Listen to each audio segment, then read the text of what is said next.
আসসালামু আলাইকুম। তৃতীয় শ্রেণী পৃষ্ঠা ৮৩ ৩ নম্বরে আছে খালি ঘর পূরণ করি।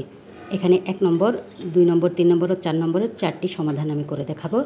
এখানে খালি ঘর যদি পূরণ করতে বলে, এখানে আছে 18/6 গুণ 7।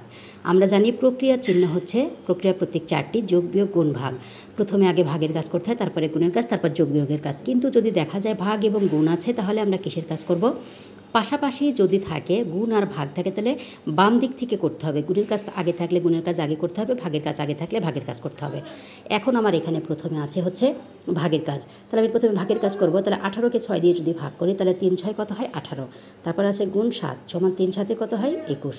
তার মানে খালি ঘরে কত বসবে? 21।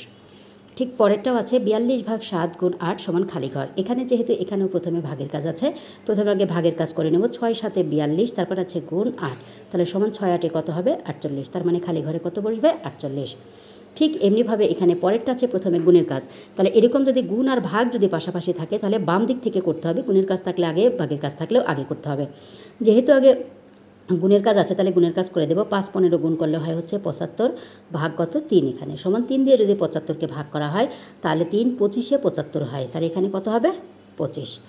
এখন যদি আগেরটা এভাবে করি, 8 দিয়ে যদি 72কে ভাগ করি, 8 9 72, থাকে কত? গুণ এখানে 10। তাহলে 9 আর 10 গুণ করলে 9 10-এ 90। তাহলে খালি ঘরে কত হবে? 90। আশা করি সবাই বুঝতে পেরেছেন। ধন্যবাদ সবাইকে। আসসালামু আলাইকুম।